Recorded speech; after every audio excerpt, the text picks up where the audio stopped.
கொடுக்கிறேன். உலகம் கொடுக்கிற பிரகாரம் நான் உங்களுக்கு கொடுப்பதில்லை. இருதயம் கலங்காமலும் பயப்படாமலும்.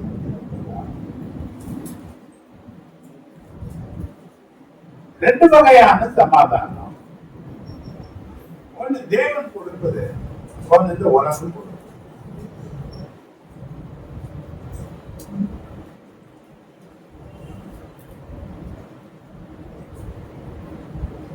உனக்கு என்ன சமாதானம் வேணும்? உலகம் கொடுக்கிற பிரகாரமான சமாதானம் வேணுமா? தேவன் கொடுக்கிற சமாதானம். பல நிறைய சொல்லியிருக்கிறேன். தேவ ஆசீர்வாதங்கள்னா ஒரு கண்டிஷன். தேவ ஆசீர்வாதங்களுக்கெல்லாம் கண்டிஷன். அது ஒரு அக்ரிமெண்ட் மாதிரி, உடன்படிக்கை. தமிழ் என்ன சொல்லுவாங்க? உடன்படிக்கை. நம்ம ஆண்டவருக்கும் பெயருக்கு உடன்படிக்கை தேவை. அது நமக்குள்ள ஒரு உடன்படிக்கை பண்றது. நம்ம ஆசீர்வாதம் என்னுடைய சமாதானத்தை நம்ம போயிருக்கோம். உலகம் கொடுக்கிற பிரகாரமா நமக்கு தருமை. என் சமாதானத்தை நமக்கு வைத்து போகிற இருதயம் கலங்காமல் பயப்படாமல். நம்ம அந்த தேவன் கொடுக்கிற சமாதானத்தை நீ பெற்றுக்கொள்ள வேண்டுமானால் நான் என்ன செய்ய? தேவனிடத்திலிருந்து நான் அதை எப்படி பெற்றுக்கொள்ள முடியும்? தேவன் வைத்த வழி என்ன? அது ரொம்ப அவசியம்.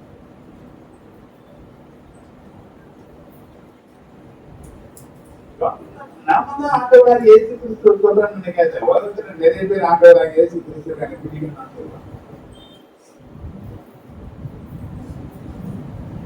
இன்னைக்கு அரசியலா இருக்கு நிறைய பேர் யாரும் அறிஞ்சவங்க. நிறைய பேர் சொல்லுவாங்க கிறிஸ்துவ காரணத்துல தான் படிச்சேன், ஒரு கிறிஸ்துவ ஸ்கூல்ல தான் படிச்சேன். ஏதோ ஒரு வகையில இயேசு அவர்கள் அறிந்திருக்கிறார். ஆனா ஒரு சமாதானம் கேடுன்னு வந்துட்டா அவர்கள் இயேசு நடத்துல வருவதில்லை, உலகத்தை நாடி தேடி தான் போறாங்க. ஆனா ஆண்டவர் உனக்கு யாரும் சொல்றாரு, சமாதானத்தை கெடுக்க போட்டா இருக்கிறான். 16:20 சொல்லப்பட்டிருக்கு.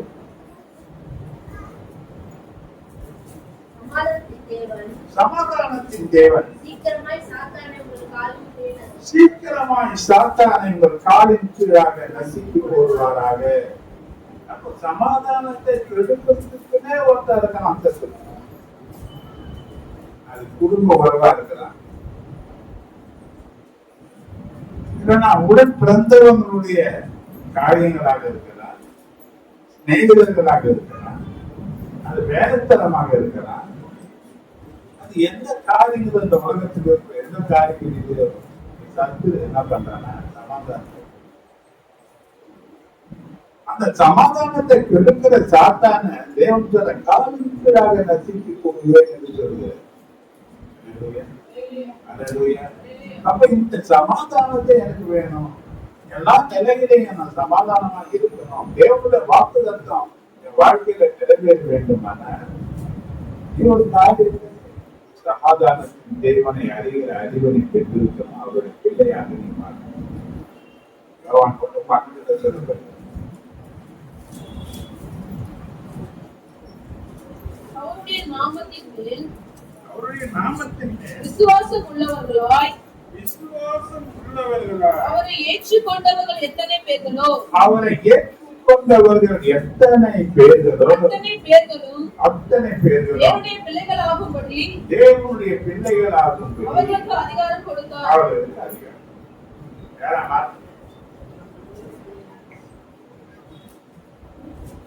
பிள்ளைகளுக்கு தான் தகப்பனுடைய ஆசீர்வாதங்களை அனுபவிக்கக்கூடிய ஒரு அதிகாரம். தேவன் சமாதானத்தின் பிறகு சமாதானத்தின் காரணம், சமாதானத்தின் தேவன், சமாதானத்தின் பிறகு என்று பல நிலைகளில் அழைக்கப்படக்கூடிய இந்த ஆண்டவருடைய சமாதானம் யாரா அவருடைய பிள்ளையா?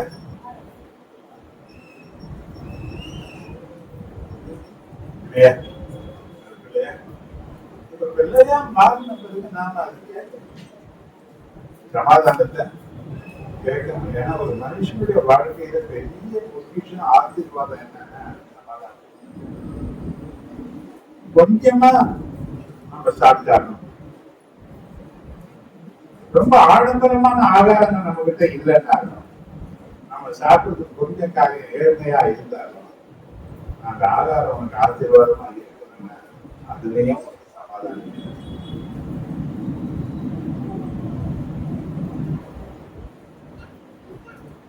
சமாதானத்தை தன் பிள்ளைகளுக்கு ஆண்டவர் தருகிறார். 2வது சங்கீதம் 119 165 பார்த்தோம். வேதத்தை நேசிக்கிறவருக்கு மிகுந்த சமாதானம்.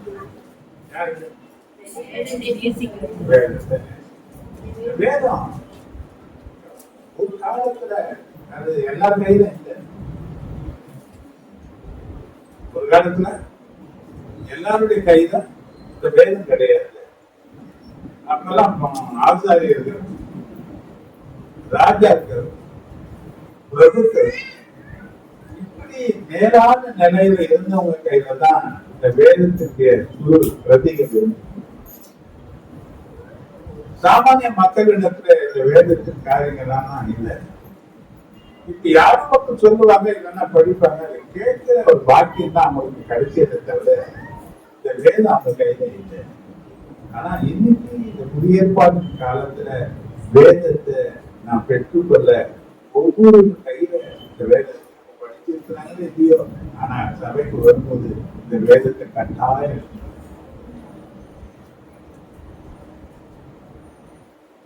கேட்டீங்கன்னா எனக்கு எழுது தெரியாது, பார்க்கிறேன், எனக்கு எழுத படிக்கவே தெரியாது, ஆனா கையில வந்த வேதம்.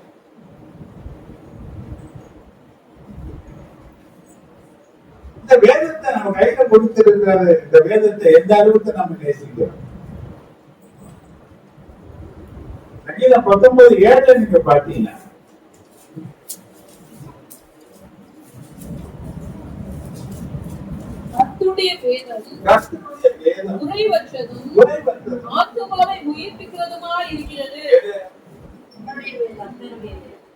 ஆத்மாவை என்ன பண்ணுமா?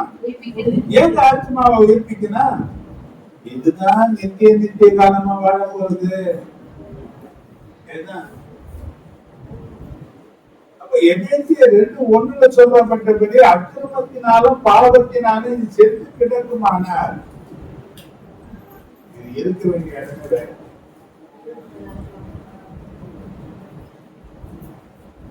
இன்னைக்கு செத்த நிலையில இருக்கிற ஒரு மனுஷனை உயிர்ப்பிக்கக்கூடிய வல்லமை இந்த வேதத்துக்கு இருக்கு.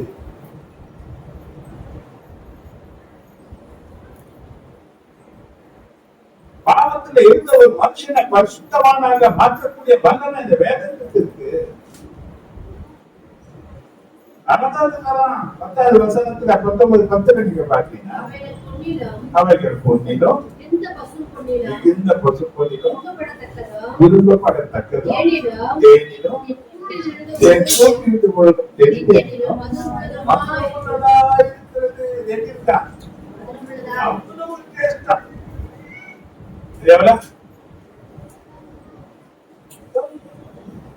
சங்கீதம் 34 கர்த்தர் நல்லவர் என்பதை ருசித்து பாரு. தேவன் எப்பேற்பட்டவர், அவர் எத்தனை நல்லவர் என்பதை ருசிக்கும்படியாக சொல்றான். எங்கிருந்து ருசிக்கிறது? தேவனை அறியக்கூடிய அறிவு நமக்கு வேணும். எங்கே அதை பெற்றுக்கொள்வது? எழுதி கொடுக்கப்பட்டிருக்கிற அந்த வேதத்திலிருந்து தான் நீ தேவனை அறிந்தவன். சற்று கொண்டு வந்திருக்கிற நெருக்கங்கள், போராட்டங்கள், பிரச்சனைகள், இக்கட்டுகள், பாடுகள், சாப வல்லமைகள், பற்பல விதமான தோல்விகள், மரண பயங்கள், தற்கொலை எண்ணங்கள், பல பிரச்சனைகளுக்கு விடுவிக்கக்கூடிய ஒரு பெரிய ஆசீர்வாதம் எதுனா இந்த சத்திய வசனம் தான்.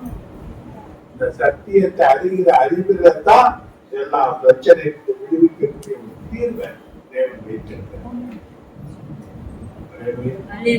நம்ம தேவன் பரிசுத்த தேவனை ஒருவரும் பார்க்க முடியாதுன்னு சொல்லப்பட்ட தேவனுடைய சாயலை பெற்று தேவனை பார்க்கக்கூடிய அளவுக்கு ஒரு பரிசுத்தம் உள்ளவர்களாக நீ மாற வேண்டுமானால் யோவான் 17:17 சொல்லப்பட்ட வசனத்தை நீ பார்த்தீங்கன்னா இந்த சத்தியம் தான் உங்களை பரிசுத்தமாக்கும். உம்முடைய சத்தியத்தினாலே அவர்களை பரிசுத்தமாக்கும். எபிரேயர் 12:14 சொல்லப்பட்டிருக்கு.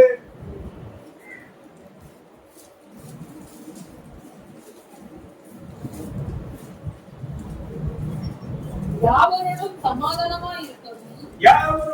சமாதானமாய் இருக்கவும் பரிசுத்தம் உள்ளவர்களாய் இருக்கவும் நாடுங்கள். பரிசுத்தம் இல்லாமல் ஒருவனும் கர்த்தரை தரிசிப்பதில்லையே. ஒருத்தன் என்ன பண்ண முடியாது.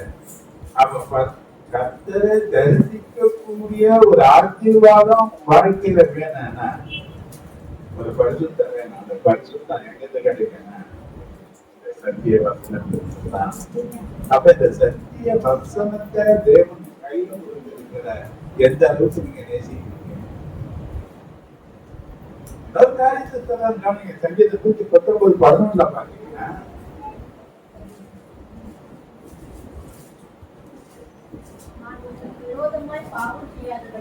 நான் உமக்கு விரோதமாய் பாவம் செய்யாதபடிக்கு உமது வாக்கை என் இருதயத்தில் வைத்து வைத்தேன். இந்த வாக்கு பாவம் செய்யாதபடிக்கு உன்னை தடுத்தாகிறது. தேவனை குறித்த ஒரு பயத்தை உனக்கு உண்டாக்குகிறது. வாலிபத்தின் வழியை எதனோட சுத்தமாக்கி சொல்வான்? வசனத்தின்படி காத்துக் கொள்கிறவன் தன்னை காத்துக் கொள்வான். அப்ப இந்த வசனம் எதுக்காக எழுதி கொடுக்கப்பட்டிருக்கு? இதை எந்த அளவுக்கு நாம நேசிக்கிறோம் என்பது ரொம்ப ரொம்ப ரொம்ப ரொம்ப ரொம்ப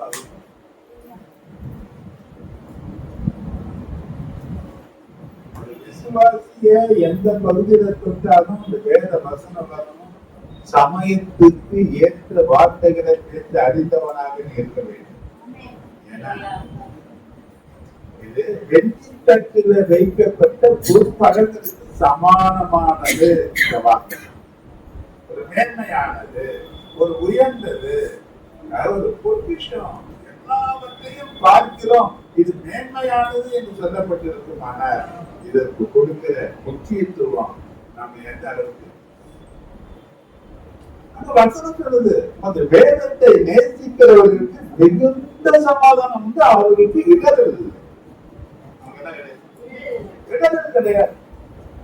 பல காரியத்துல நம்ம இடணும், பல பேரை பார்த்து இடணும், பல பிரச்சனைகள் நம்மள இடர்கள் ஆக்குது. ஆனா ஏன் இடறி போனா வேதத்தை நேசிக்காதது ஒரு காரணம். நம்ம வாழ்க்கையில வரக்கூடிய பிரச்சனைகளை ஏன் சொல்ல போனா வேத வசனங்களை நம்ம நேசிக்காததும் தியானிக்காததும் ஒரு காரணம். இந்த வசனம் சொல்லுது எல்லாமே மாறும், தேவன் மட்டுமே மாறாதது. தேவ வசனங்கள் மாறாதது, ஒரு உறுதி கூட ஒழியாதது. எந்த நிலை நிற்கிற இந்த வார்த்தைகள் வானத்திலே நிற்கிறது. வானத்திலே நிற்கிற இந்த வார்த்தைகளை வாழ்க்கையில நிலைநிறுத்திக் கொள்ளக்கூடிய பொறுப்பு மேலதான் இருக்கு. சங்கீதம் 119:89 அந்த வசனம், கர்த்தாவே ஒரு வசனம் என்றென்றைக்கும் வானங்களிலே நிலைத்திருக்கிறது. வானங்களிலே நிலைத்திருக்கிற வார்த்தை வாழ்க்கையில நிலைநிறுத்திக் கொள்ளக்கூடிய பொறுப்பு அது ஒண்ணு சார்ந்ததுதான். வேற சார்ந்தது. இந்த வேதத்தை நீ எந்த அளவுக்கு நேசிக்கிற? உங்களே நீ கேட்டுக்க. ஒரு முறையாவது இந்த வேதத்தை நீ முழுதா வாசிட்டு இருக்கிறியா? பழைய ஏற்பாடு, இந்த புதிய ஏற்பாடு வரல நீ முடிச்சிருக்க. எத்தனை வருஷங்கள் ஆயிடுச்சு நீ ரட்சிக்கப்பட்டு? ஒரு முறையா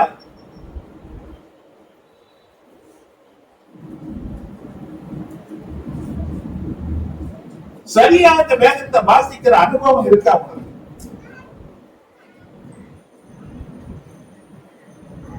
ஞாயிற்றுக்கிழமை வரும், ஏதோ காணிக்க கொடுக்கணும், தசம் ஏன் வேலை முடிஞ்சு போச்சு நினைக்காது. எந்த நிலைகளிலேயும் மனுஷன் நம்பத்தக்கவன் அல்ல என்று தேவன் சொன்னார். அப்ப வேத வசனம் நீ நம்பத்தக்கதான காரியமாக இருக்கு.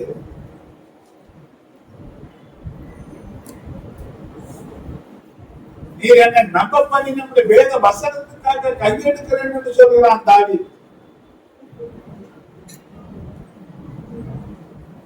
வேதத்தை நேசிக்க நான் பல நேரம் பார்க்கிறேன், பல ஜனங்களை கேட்கிறேன். டிகிரி படிச்சிருக்கிறாங்க, 2 டிகிரி 3 டிகிரி வாங்கி இருக்கிறாங்க. எத்தனை அதிகாரம் படிக்கிறாங்க? ஒரு அதிகாரம் படிக்கிறான் பார்த்துட்டு எதுக்கு மேல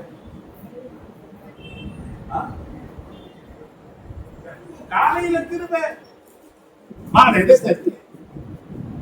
வாழ்க்கை நல்லா இருக்கணுமா, மேன்மையா இருக்கணுமா, கை கூறணுமா, எதை உன் அனுபவத்துல கொண்டு வா.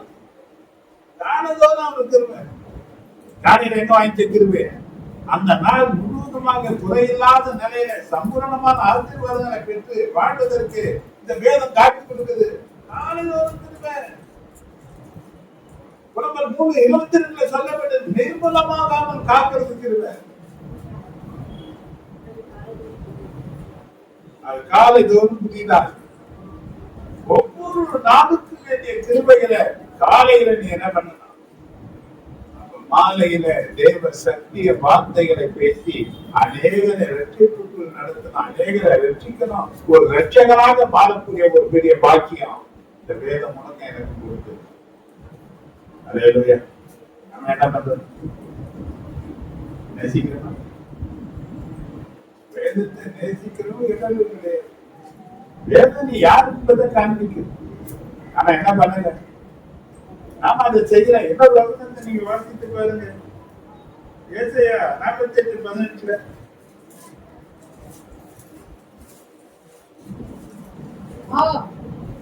என் கற்பனைகளை கவனித்தாயா, என் கற்பனைகளை கவனித்தாயானால் நலமாயிருக்கும். அப்பொழுது உன் சமாதானம் நதியை போலும், சமாதானம் நதியை போலும், நீதி சமுத்திரத்தின் அலைகளை போலும் இருக்கும். உன் நீதி சமுத்திரத்தின் அலைகளை போல இருக்கும் என்று சொல்ற. சமாதானம் எப்படி இருக்குமா? நதியை போல இருக்குமா? எப்போ? கற்பனைகளை கவனிக்க வேண்டும்.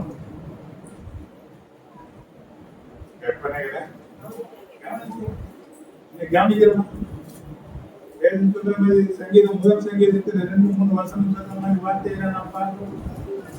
என்ன சொல்றது? கற்பனை கர்த்தருடைய வேதத்தில் பிரியமாயிருந்து இரவும் பகலும் அவருடைய வேதத்தை தியானிக்கிற மனுஷன் பாக்கியமா.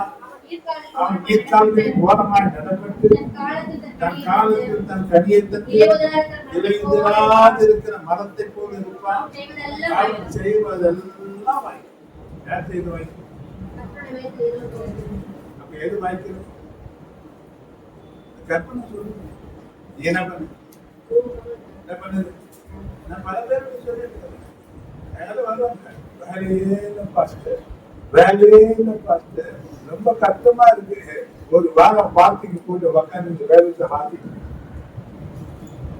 நீங்க ஏந்து போவாரு. என்ன பண்ண நீ ஞானத்தை எதுக்கு பயன்படுத்திக்க?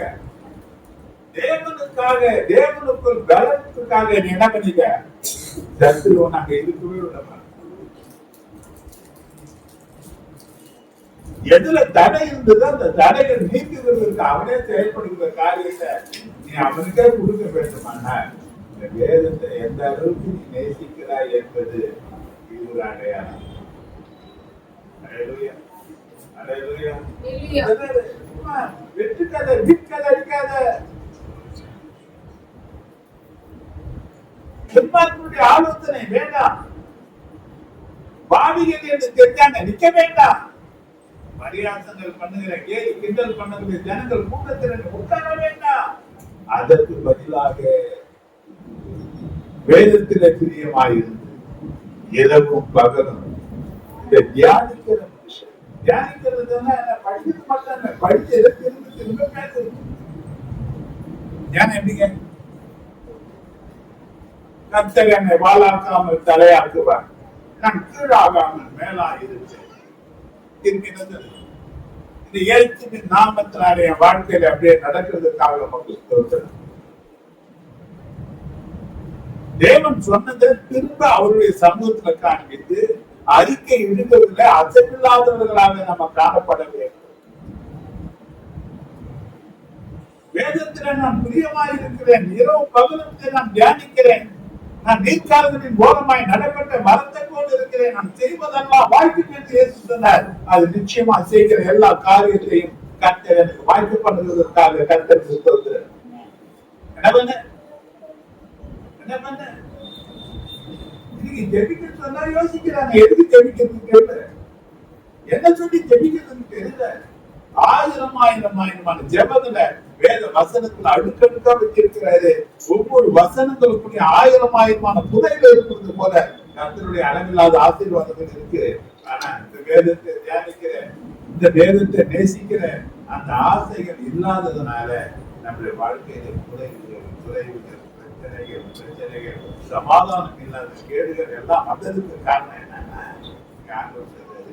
வேதத்தை நேசிக்கிற கற்பனைகளை நீ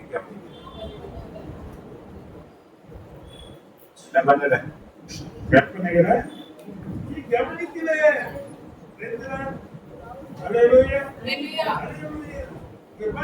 சங்கீதம் 119 92 93 வருஷத்தை வனத்துறாங்க.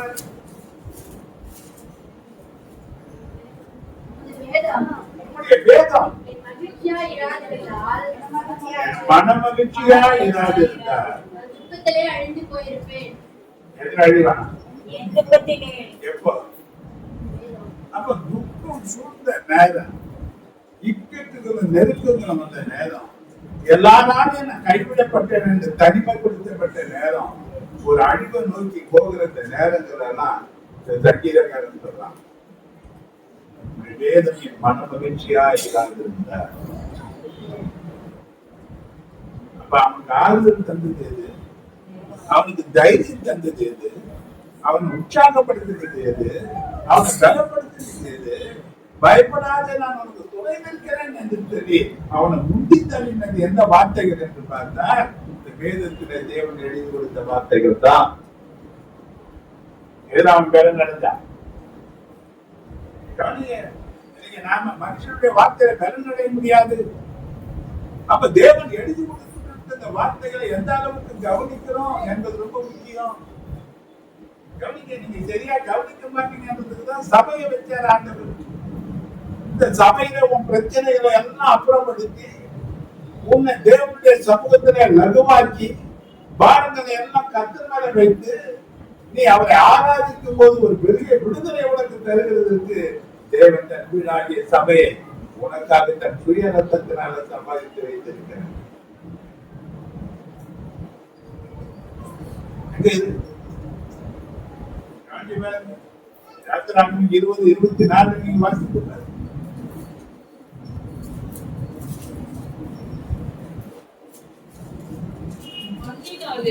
மண்ணினாலே பலிபீடத்தை எனக்கு உண்டாக்கி அதன் மேல் உன் ஆடுகளையும் மாடுகளையும் சர்வாங்க தகன பலியாகவும் சமாதான பலியாகவும் செலுத்துவாயாக. நான் என் நாமத்தை பிரஸ்தாபப்படுத்தும் எந்த ஸ்தானத்திலும் உன்னிடத்தில் வந்து உன்னை ஆசீர்வதிப்பேன். 40-30 வருஷ காலம் எகிப்தில அடிமை ஜனத்துல இருந்த ஜனங்களை ஏன் விடுதலை ஆக்கினார் ஆண்டவர்? அவரை ஆசீர்வதிக்கிறதுக்கு தேவன் வகுத்த திட்டம் என்னன்னா, கர்த்தரை அவர்கள் ஆராதிக்க வேண்டும்.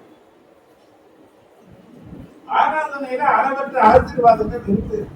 ஆலயத்தின் நன்மைகள் பகுத்தளிக்கப்படக்கூடிய நேரம் எந்த நேரம்னா இந்த ஆராதனை நேரம் தான். ஆனா இந்த ஆராதனை நமக்கு எப்படி இருக்கு?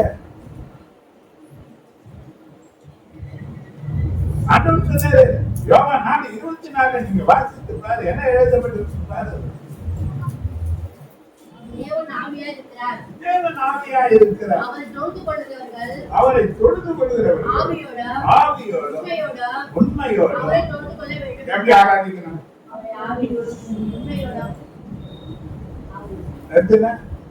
பழைய ஏற்பாட்டில் சொல்றான், தாவீது தன் பிள்ளையாகி சாலமோனுக்கு சொல்றான். 1-4-28 வாசித்து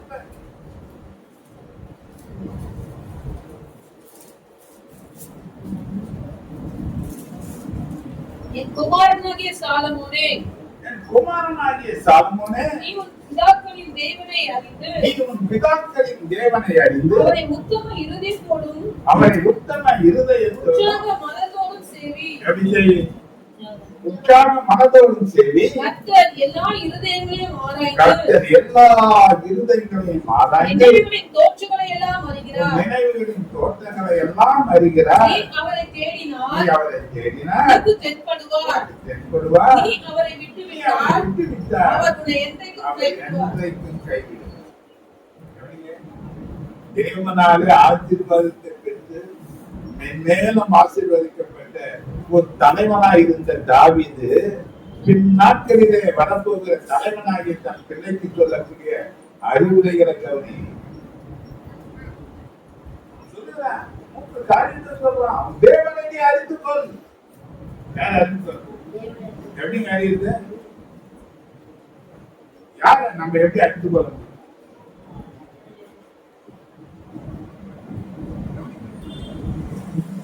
ஒரு குடும்பத்தை எடுத்தாலும் கணவனும் மனைவி அவங்க ரெண்டு பேருக்கும் ஒருத்தருக்கு ஒருத்தர் அண்டர்ஸ்டாண்ட் ஆகுது பல வருஷம் இல்லையா? ஒண்ணு அவருக்கு பிடிச்சா இவங்களுக்கு பிடிக்கல, இவங்களுக்கு பிடிச்சா அவங்களுக்கு பிடிக்கல. இது ரெண்டும் ஒருமனம் ஆகி ஒற்றுமையா சேர்ந்து இணைஞ்சி செயல்படுறதுக்கு பல வருஷங்கள் ஆகுது.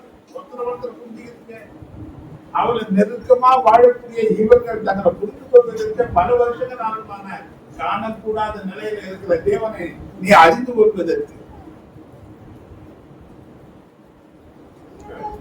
அவரோடு நெருக்கமாக உலகி பழகுவதற்கு, அவரை குறித்து அறிந்து கொள்வதற்கு இந்த வேதத்தில் அவரை குறித்து எழுதப்பட்டது. வேத புஸ்தகத்துல அவரை குறித்து அப்ப இதை நேசிக்காம இதை வாசிக்காம தேவனை அறிய முடியாது. 2 பேருக்கு சொல்லப்பட்டபடி கிருபையும் பெற முடியாது, சமாதானத்தையும் அனுபவிக்க முடியாது. தேவனை நம்முடைய கர்த்தராகிய இயேசுவையும் அறிகிற அறிவினால் கிருபையும் சமாதானமும் பெருக. எப்ப பெருக? எப்ப? எப்படி அறிந்து கொள்வது? தூரமாந்து பார்த்தா எல்லாரும் நல்லாதான் தெரியுது.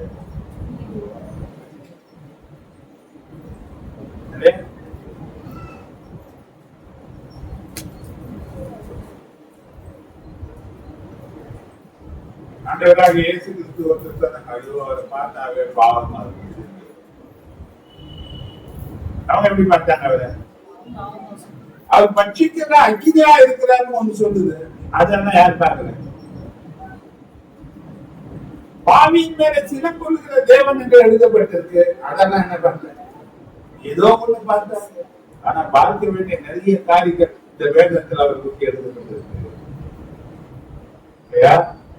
அவரை அறிந்து கொள்ளக்கூடிய அந்த அறிவு பெருகத்தான் உன் வாழ்க்கையில திரும்ப பெருகும், உன் வாழ்க்கையில சமாதானம் பெருகுமானால் அவரை அறிந்து கொள்வதற்கு எந்த அளவுக்கு ரொம்ப நுணுக்கமா நெருக்கமா இந்த வேதத்தை நீ வாசிக்கணும், நீ இதை கவனிக்கணும் என்பதை யோசித்து படிக்கிற பாட புத்தகம் வந்தாங்க.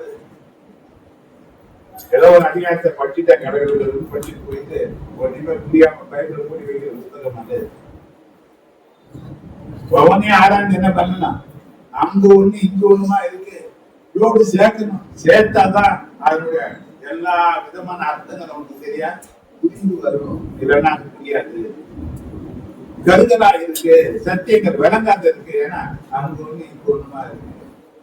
அதை ஜோடி சேர்க்க வேண்டிய பொறுப்பு யார் கையில இருக்குன்னா நம்ம கையில தான் இருக்கு. அப்ப இதை பார்த்து நிறைய பிரச்சனைகள், போராட்டங்கள், நிறைய பேர் விடுத்து போனான், நிறைய பேர் பின்மாற்றத்துல போனான். ஏன் போனான்னு ஆண்டவர் சொல்றாரு. 7ஆவது அதிகாரம் 24, 28 வசனத்துல 2 மனுஷர்களை தேவன் காண்பிக்கிறார்.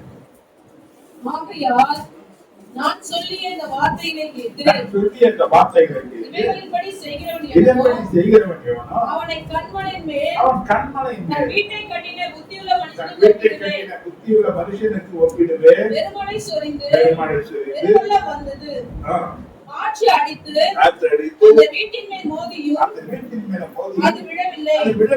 ஏனென்றால் கண்மலையின் மேல் அஸ்திபாரம் போடப்பட்டிருக்கிறது. இன்னொரு மனுஷன் நான் சொல்லிய ஆ, இந்த வார்த்தைகளை கேட்டு இந்த வார்த்தைகளை கேட்டு இவைகளின்படி செய்யாதிருக்கிறவன் எவனோ இவைகளின்படி செய்யாதிருக்கிறவன் அவன் எவனோ தன் வீட்டை அவன் வீட்டை மணலின் மேல் கட்டின மணலின் மேல் கட்டின புத்தி இல்லாத மனுஷனுக்கு ஒப்பிடப்படுவான். மனுஷனுக்கு ஒப்பிடுவேன். ஒருத்தரை புத்தி உள்ள மனுஷன் சொல்றாரு, ஒருத்தரை புத்தி இல்லாதவன் சொல்றாரு. புத்தி உள்ளவன் நின்னா புத்தி இல்லாதவன். ஆனா ரெண்டு பேரும் தேவைப்பட்ட வார்த்தையை கேட்கணும்.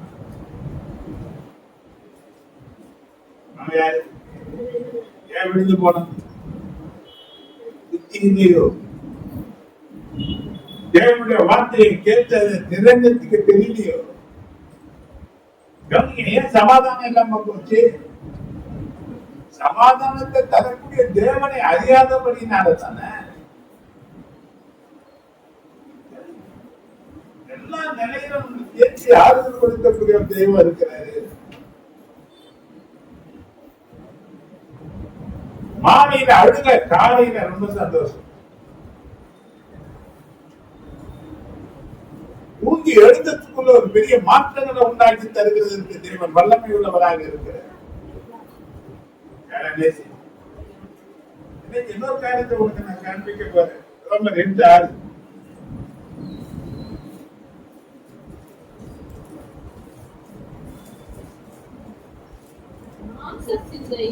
மாம்ச சிந்தை மரணம், ஆவியின் சிந்தையோ ஆவியின் சிந்தை ஜீவனும் சமாதானமும். ஜீவனும் சமாதானமும்.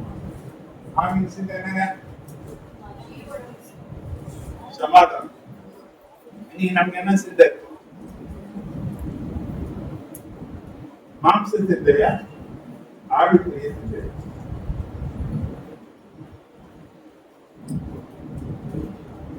கார்த்தியர் 5:19, 20, 21.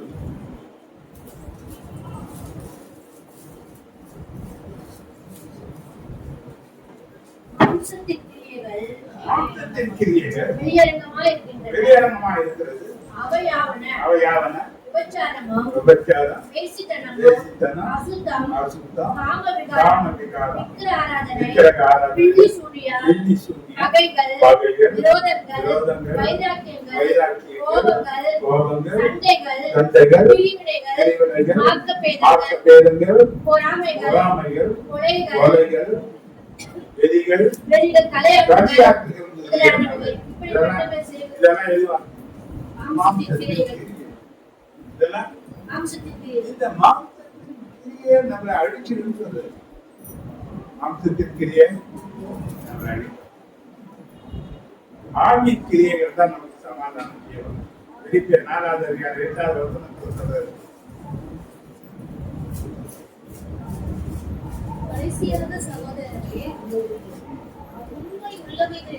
உண்மை உள்ளவைகள் எவைகளோ, ஒழுக்கம் உள்ளவைகள் எவைகளோ, நீதி உள்ளவைகள் எவைகளோ, கற்புள்ளவைகள் எவைகளோ, அன்புள்ளவைகள் எவைகளோ, நற்கீர்த்தி உள்ளவைகள் எவைகளோ, புண்ணியம் எதுவோ, புகழ் எதுவோ, அவைகளை இந்த ஆவிக்குரிய சிந்தை. பிலிப்பியர் 2:5 சொல்றாரு.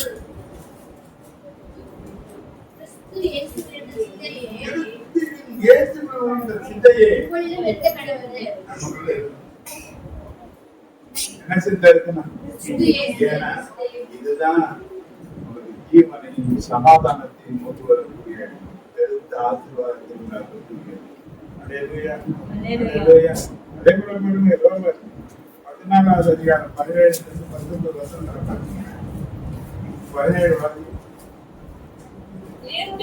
தேவனுடைய ராஜ்யம் ருசிக்கும் பிடிப்பும் அல்ல, அது நீதியும் சமாதானமும், நீதியும் சமாதானமும் பரிசுத்த ஆவியானவரால் சந்தோஷமாய் இருக்கிறது.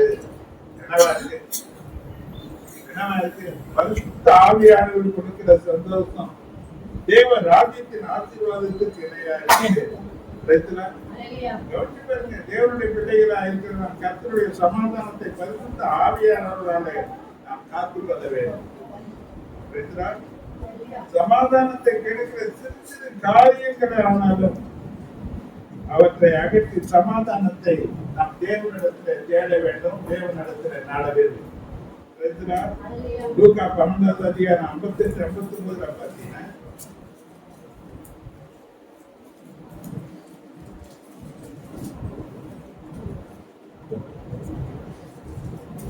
எதிராளியானவன் உன்னை அதிகாரத்திற்கு கொண்டு போகும்போது வழியிலே தானே அவனிடத்தில் விடுதலை ஆகும்படி பிரயாசப்படு. இல்லாவிட்டால் அவன் உன்னை நியாயாதிபதிக்கு முன்பாக கொண்டு போவான். நியாயாதிபதி தேவனிடத்தில் ஒப்பு கொடுப்பான். சேவகனிடத்தில் ஒப்பு கொடுப்பான். சேவகன் சிறைச்சாலையிலே போடுவான். சிறைச்சாலையிலே போடுவான். அப்ப ஒப்புரவாகக்கூடிய ஒரு காரியத்தை சொல்றாரு. இங்க ஒப்புரவாயு சமாதானம் வேணும்னா என்ன பண்ணு? இல்லைன்னா அத்தனை பிரச்சனைகளும் வாழ்க்கையில அனுமதிப்பாய் என்று சொல்லக்கூடிய நிலையில இருக்கு. இங்க சொல்லக்கூடிய கலாச்சார 5:22 ஆவின் கனியில உண்டாகிற அந்த சமாதானத்தை பேசுறாரு. ஆவின் கனியோ அன்பு, சந்தோஷம், சமாதானம், நீடிய பொறுமை, தயவு, சமாதானம் ஒண்ணு. எபேசியர் 4:3 சொல்லப்பட்டபடி சமாதானம் கட்டினால் ஆவியின் உண்மையை காத்துக் கொள்வதற்கு ஜாக்கிரதையாயிருங்கள். நீங்க எப்பவுமே ஆவியினாலே நிரம்பி ஆவியானவரால் நடத்தப்பட ஆவியானவருக்கு முக்கியத்துவம் கொடுக்கும் போது கொலோசியர் 3:15 சொல்லப்பட்டபடி தேவ சமாதானம் இருதயங்களில் ஆழக்கடவது. இதற்கென்றே நீங்கள் ஒரே சரீரமாக அழைக்கப்பட்டீர்கள்.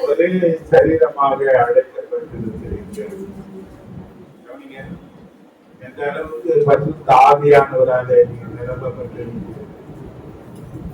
எவ்வளவு நடந்து வேத வசனங்களுக்கு எந்த அளவுக்கு பரிசுத்த ஆவியிலே நீங்கள் தேவனை துதித்து மகிழ்ந்தீர்கள். இந்த பரிசுத்த ஆவியானவரால் தான் உங்கள் சமாதானத்தின் ஒருமைப்பாட்டை நீங்கள் காத்துக்கொள்ள வேண்டும் என்று சொல்லப்பட்டது.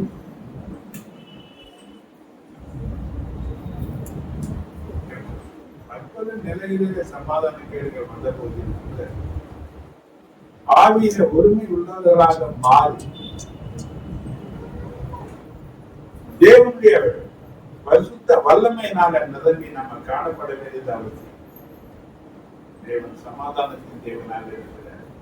யாருக்குள்ள நிரம்பி இருக்க ஆரம்பத்துல பரிசுத்த ஆவியானவர் பெற்றுக்கொண்ட போது இருந்த அந்த உற்சாகம் வெற்றி பண்றது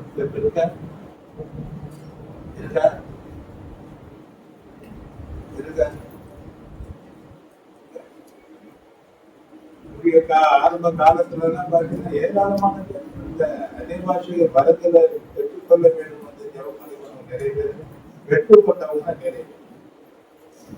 நான் அன்னைக்கே கேட்கிறேன், எதற்காக இந்த வரங்களை கேட்டுக்கொள்ள,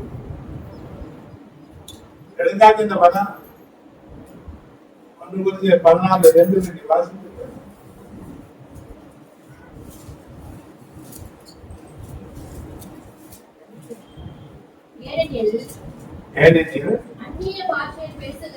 அந்நிய பாஷையில் பேசுகிறவன் ஆவியினாலே ரகசியங்களை பேசினாலும் அவன் பேசுகிறதை ஒருவனும் அறியாதிருக்கிறபடியினால் அவன் மனுஷனிடத்தில் பேசாமல் தேவனிடத்தில் பேசுகிறான். ஆவியினாலே ரகசியங்களை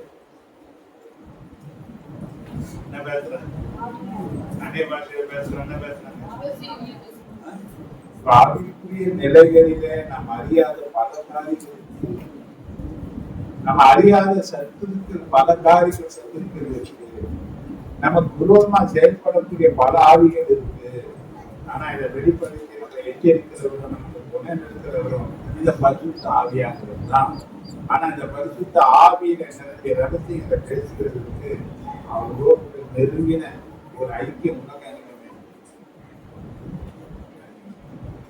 புதுசான புது தொடர்பு மூல பொருட்கள் பெறுவேன்.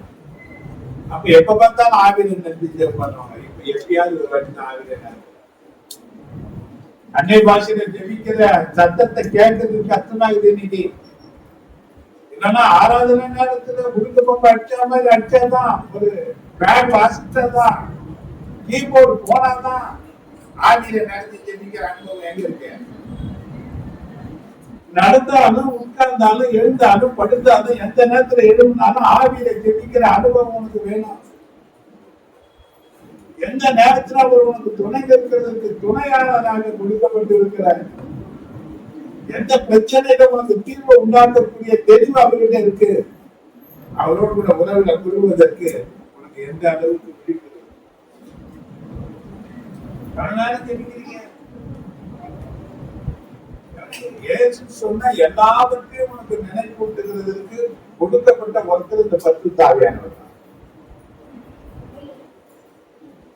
இயேசு சொன்னா நீ கேட்கிற மாதிரி இருந்தா இயேசு சொன்னதையே திருப்பி சொல்லக்கூடிய அந்த பரிசுத்த ஆவியானவர். இயேசு இருக்கும்போது எத்தனை அற்புதங்கள் அவர் செய்தாரோ அதை விட மேலான அற்புதங்களை செய்யக்கூடிய அந்த வல்லமை உள்ளவர் இந்த பரிசுத்த ஆவியானவர் தான்.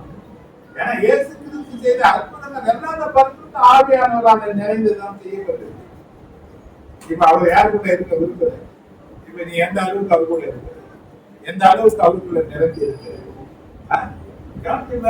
இந்த ஆவியில நிரம்பி ஜெபிக்கும் போது அசுத்த ஆவிகள் அலற்றுவதை நான் பரம்பரை பார்த்திருக்கிறேன், அல்லது ஓடுவதை பார்த்திருக்கிறேன். அது பயந்து நடுங்கிறத நான் பார்த்திருக்கிறேன். ஆனா இன்னைக்கு இந்த வரங்கள் இருந்தும் நீங்க பயன்படுத்த முடியாம எத்தனை பேர் அசதியா இருக்கிறாங்க, எத்தனை பேர் சோம்பல் உள்ளவங்களா இருக்கிறாங்க. பெற்றுக் கொள்ளும் போது நான் உம்மோடு கூட இருக்கணும், உம்மோடு கூட நான் அதிக நேரம் இருக்க பேசுவேன் ஆண்டவரேன்னு சொன்னவங்க இன்னைக்கு ஒரு சில நொடிகள் தான் பேசுறாங்க தவிர இன்னைக்கு நிமிடங்கள் கூட பேசுகிறது இல்லாமலாங்க. ஆனா இந்த சமாதானத்தை யார் பண்ணா காட்டுகிறோமா? ஆவியிலே உரிமை உள்ளவர்களாக மாறித்தான் இருதயத்தில் இந்த சமாதானத்தை நீ காத்துக்கொள்ள வேண்டும். ஆவியானவர்களுக்கு சமாதானத்தை கிரணகமாக இருக்கிற இவராக நிரம்பி இருக்க மேல நீங்கள் ஆசைப்படிக்கப்படுவதற்கு தேவன் உனக்கு வைத்திருக்கிற இந்த சமாதானத்தை பெற்று நீங்க வாழ்க்கை சுகமாக இருப்பதற்கு பரிசுத்த ஆவியானவர்களுக்கு ஒரு அர்ப்பணிக்க அதிகமாக ஆசை. என்ற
நன்றியோடு உம்மை பாடுவேன். நான் நன்றியோடு உம்மை பாடுவேன். சிறுமையானவனே தூக்கி எடுக்கிறேன். அளவில்லாமல் ஆசீர்வதிக்கிறேன். சிறுமையானவனே தூக்கி எடுக்கிறேன். அளவில்லாமல் ஆசீர்வதிக்கிறேன். இது அதிசயம் அதிசயம்தானே. இது அதிசயம் அதிசயம்தானே. அன்பே தெய்வமே, என்னை நடத்தும் தெய்வமே, நன்றியோடு உம்மை பாடுவேன். நான் நன்றியோடு உம்மை பாடுவேன்.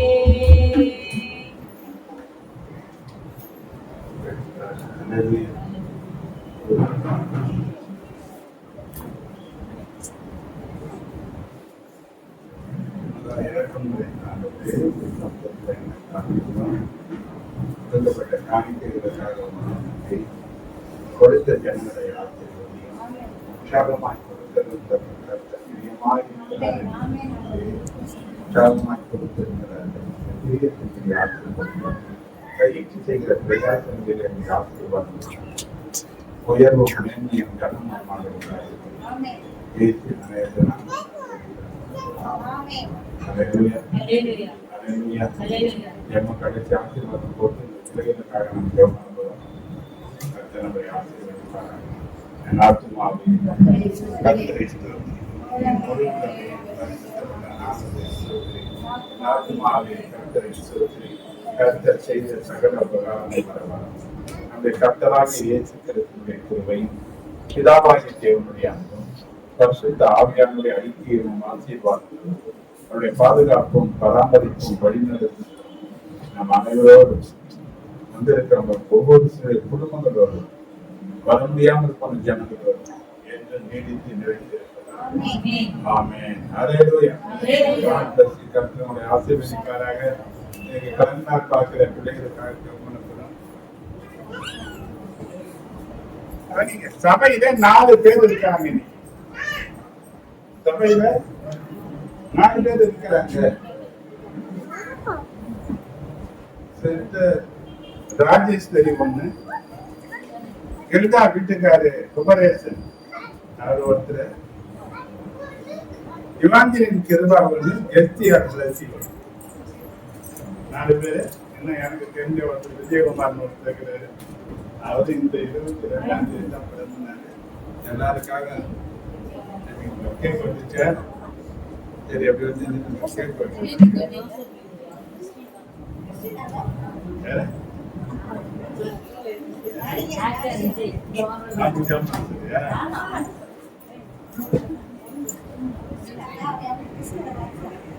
மோதனம் கொடுத்தாங்க. நான் ஜாமன் சொல்லுங்க.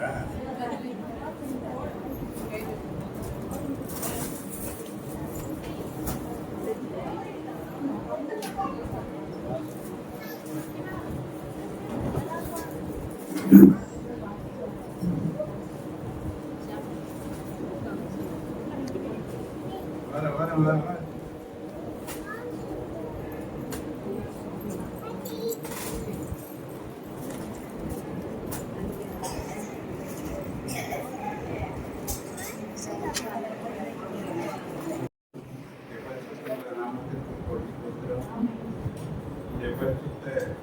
சமூகத்திலே, பரிசுத்த நாளிலே, பரிசுத்த ஆராதனையிலே இந்த பிள்ளைகள் பிறந்த நாளை ஆண்டவரை காண்பதற்கும்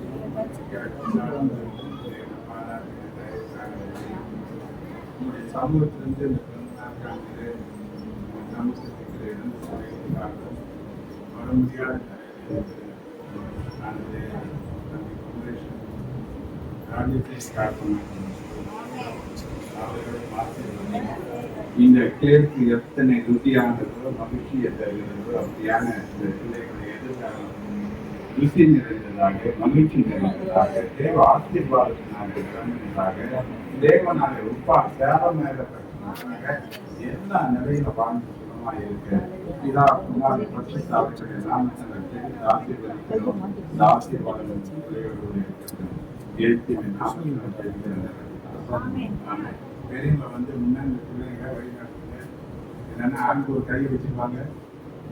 என்ன பண்ண முடியாது.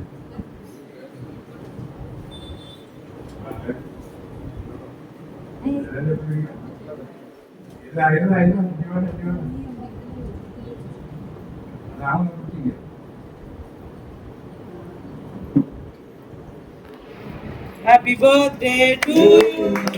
Happy birthday to you. Happy birthday, dear Evangeline. Happy birthday to you. Happy birthday, dear Getzian.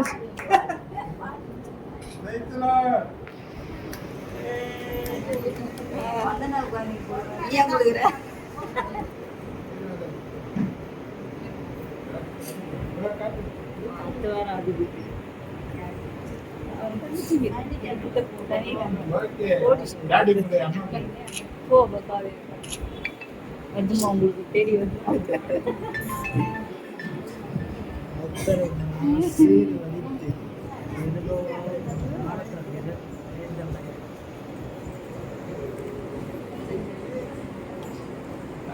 எல்லாருக்கும் கட் பண்ணி கொடுத்துருங்க. யாரும்